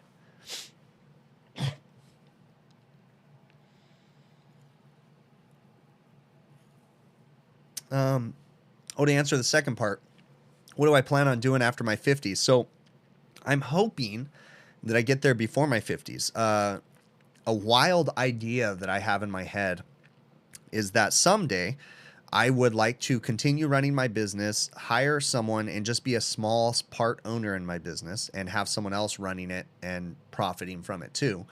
And I would like to be able to work and be someone that's focused and dedicated on training employees in my business. So I'd like to be an owner, but step aside, let someone else run the business, and me focus on service work and training. But at the same time, I'd like to be able to start traveling more with the videos in mind, and visit other businesses and help them too. Training and different things like that, kind of like a traveling training thing, right? But I want to approach it differently, and I think it'd be kind of a cool perspective having the videos in mind, because I could take the videos with me, and in certain situations, I could film the trainings and the different things. So I'm hoping that happens before I'm 50. I'm 39 now. So I'd like to see that happen within the next 5 to 10 years, where I get to start going on the road, focusing less on my refrigeration business, having a smaller role in it, and focusing more on the videos and filming the videos and traveling around visiting manufacturers. Recently, and I'm still working on the footage, and that's something I want to talk about too. So I went to Stone Mountain, Georgia recently to go meet with Heatcraft Refrigeration, because they are a partner of my channel, and we do work on different projects, and we have worked on a few different videos. I think I've done 2 Heatcraft videos before, and we've got a few more in the pipe. And anyways, I just flew out to Georgia, and we did these really cool interviews at their Stone Mountain, Georgia facility. So that's kind of their R&D, research and development facility, and they do custom refrigeration work there. So I got to go through and do a bunch of interviews, and it's new content content for my channel that I've never done before, because my channel has always been service related, right? Well, I've got video footage of me going to Heatcraft and having conversations, kind of in a podcast format, but it's more or less a video podcast because it has visuals to it too. You actually get to see us there talking. We walk through a research and development lab. We look at some cool things that they do and processes that they go through. So it's something that I eventually want the channel to start having more and more on, is me visiting manufacturers. Kind of like, you know, the how it's made videos, but more industry focused, right? But still have my normal content. So I have a lot of cool ideas for the channel, and I'm hoping within the next 5 to 10 years, we can start moving towards those ideas and showing more of these interviews. So the Heatcraft interview that I did, I think it's going to be 3 or 4 different videos. And it's going to be kind of podcast style format where you get to hear me having conversations with a manufacturer, and it's kind of cool. It was kind of fun. So I'm currently editing that footage, and we're still working on getting some other things to add to the footage. And it's really cool, and it's very humbling to be able to work with manufacturers. I've done similar work with Sporlin and Fieldpiece, and it's really cool to be able to work with these people and get this kind of footage and have this insight, so that way I can share it with you all too. So I'm hoping to do that more, and that will be kind of a retirement thing before I hit my 50s though, for sure. So let's see what else we got going on in the chat. I talk about cocaine a lot. No, I don't. Actually, honestly, I'm not. I've never really done any drugs other than pot. That's it. And I've never even smoked pot in my life. Actually, I'm only taking gummies or edibles or something. I've never done any drugs. Actually, I mean, share something that I've never... I don't know if I've ever shared this on this format. I might have shared it in my... Anyways, whatever. I grew up as a kid in a drug house. My biological mom, who's... passed on since, she's not alive anymore, but my biological mom, before I lived with my dad, so from elementary school on to junior high school, I was actually a kid that lived in a house where my mom was a drug addict, and I got to see a lot of things that a kid should have never seen. And I don't share this for attention. This is something that I've struggled with my entire life, but it leads to a lot of my own problems and different things, was I grew up seeing that stuff. So no judgment against anybody that recreationally uses any kind of a drug because they choose to each their own. But yeah, I grew up in a situation where I don't ever want to be around that stuff because... I mean, even the first time that I used pot, I felt like a hypocrite because of the visceral hate and anger that I had towards, and resentment that I had towards my mom. It was like I was being a hypocrite, right? But once I realized that it does have medication to it, and it actually helps with ironically, THC helps me deal with this stuff, right? It helps with anxiety and anger, and to each their own. If you don't like that stuff, whatever, it's all good, right? I'm not a major pothead or anything like that, but it does help. So now that I went off on a total tangent and gave you guys information that I've never really shared before, welcome to the club. So see what else we got going on in here. I want to be Mike Rowe, which there is nothing wrong with Mike Rowe. I want to be something like Mike Rowe. I mean, as much as we all look up to Mike Rowe, we all do have to feel the same feelings about him too, right? We've all grown and been trained that he's the best person out there. And while Mike Rowe is an awesome person, you know, he skirts the line of selling out, right? And we all do, because I'm sure people thought that about me too when I started working with vendors and manufacturers.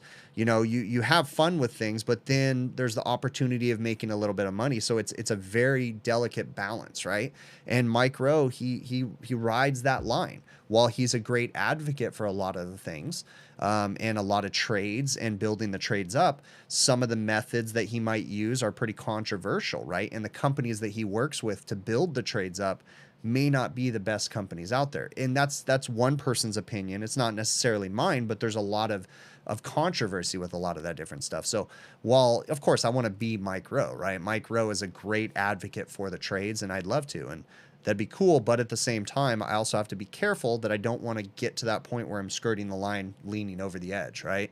So we don't want to become go the wrong edge. So I think Mike Rowe does a great job of staying on the right side of things, but I don't want to be that close. I want to back down just a little bit more. So if any of that makes sense. Micro has a lot of good ideas. He definitely does. Let me see. That's funny. Let's see what else we got going on in the chat. Red Dawn. Yep, people are just now getting to that part. That's funny. First time here, Jar B. That's awesome, bud. That's really cool. You know, everybody that's watching this, it's really awesome. You know, it's really neat. So Micro definitely does. And the cool thing is, Micro has a great podcast too, or at least he did. I haven't listened in a while. The way I heard it is a great little podcast that he does. And he does a lot of voiceover work. And then, if you didn't know too, Mike Rowe actually was a trained opera singer. So he actually went and I think he has some sort of music degree as an opera singer. So that's a really interesting fact if you didn't know that. Rowe is on commercial TV. I tell Blue On to go away. Yeah, you know what?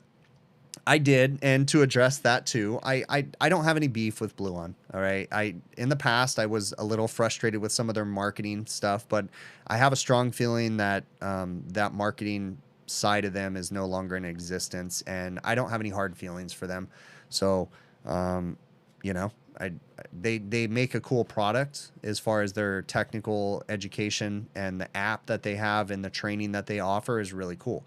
They're kind of pulling away from the whole refrigerant thing, and they're just focusing on this training thing that they got going on. And if you guys don't know, though, the whole business plan to that is that, because I was trying to figure out why my investigation has led me to this, but I was trying to figure out, you know, how Blue On was making money, because they were doing this training for free and they weren't charging anything. Well, now it's here that they're doing affiliate commissions is what they're doing. So when you call Blue On for technical support and you use their app, they will get a affiliate commission from the manufacturer on the parts that you need to use if you order them through their app. So they work with a lot of wholesale houses, not typically any of the refrigeration supply houses, but they work with a lot of the residential air conditioning wholesalers and stuff. And if they recommend that you need these parts and you order the parts through their app, they get an affiliate commission from the refrigeration or from the supply house. And then they actually kick you back a little bit of that affiliation too on the back end. So they give you a little bit of money back. So that's their business plan for now. And I think they're going to continue on with that, is doing the training, the tech support, and getting their affiliate commissions. So, but yeah, I got no beef with them anymore. I was a little frustrated, but it's all good. Life is good. See what else we got going on in the chat. How's the home HVAC project going? So, yeah, okay, so first and foremost, understand something, that the home HVAC project is going to be a long project. It's a slow project. I'm doing it on the weekends that I'm not on call, okay? I suppose that at some point in time, I'll probably bring some of my employees over, maybe when I'm setting the air handler and running ductwork and stuff. But right now, I'm doing it all by myself. So it's going slow. So the point that I'm at right now is I've done the initial airflow testing. I've done the initial blower door tests, and I've done the initial home repairs as far as air sealing goes, the initial ones, to get me close enough to the point that I feel comfortable with a blower door number that I can use for an approximate load calculation. Okay, so we're going to do a proper load calculation on my house. We've taken the blower door, we found the air leakage of the house, the duct leakage, and all this different stuff. I've corrected some of the air leakage. We still have some more to do and some insulation work to do, but I've corrected some of that. We significantly brought down my air leakage in my house. I'm talking, I mean, if you want to go extreme, I think we initially started at 2,300, and I think I got it already very easily down to somewhere around 1,100 ACH 50. I'm sorry, not ACH 50, 1,100 at CFM 50, 1,100 CFMs is what our leakage is now. So we're somewhere in the 1,100 range, which is significant, and I still plan on dropping it down a little bit more. But at this point, it's time to do the load calculation. So I'll sit down with my buddy Adam, and he's already been working on it. I'll work on it a little bit more. Then we'll work on selecting the equipment. Then we'll work on doing installations and different things. So, and the really cool thing, and I said from the beginning with the home project, is that I'm working with both tool manufacturers. They were very gracious enough to send me all their tools, RetroTech and the Energy Conservatory, and they're both providing me support, because this is not about whose tool is better than the other. I wanted to be able to go out there and say, hey, I've got these two really cool manufacturers. let me use both of their tools and you guys make the decisions, right? You guys look at the features that they have and you choose what you want. So I have all these awesome tools that I'm getting to learn how to use. So it's kind of a fun little project for me. So, so that's where we're at. We just need to do the load calculation and then do selection and then ductwork install and then equipment install. So, how did my windows test? My windows, they're actually already great windows. They were already double paned, and they're newer within the last 10 years windows. So they were not really part of the issue at all. Most of my issues were air leaks because I'm an idiot and I had a bunch of holes in my walls, under sinks, different things like that. So what tools do I recommend to start a business? Ooh, Mr. Nobody. That's a really difficult one, man. Shoot me an email, hvacrvideos@gmail.com, because I'm running out of voice and I'm going to go ahead and end this. We've been going for a while now. So I'm almost 2 hours in. So I really do appreciate you all, but it is time to wrap this up. So I'm going to cue up the outro music and I will hopefully catch you all on the next one.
Yo, check it out. Come here, buddy. Come here. I couldn't leave you without my buddy right here. Oh, hi. This is my buddy Luke. He says, what's up? Hey, don't lick the microphone, dude. Luke is a silver Labrador. My little buddy. He's, what is he? 12, 13 months old now? Yeah, something like that. He was born August 1st of last year. So, whatever that is. But, cool little dude. It's my little buddy. So, all right. I'm going to catch you on the next one. I'll turn the music back on and see you next time. I can't promise it'll be next week, but see you next time, okay? See if I can do this right here and transition that over.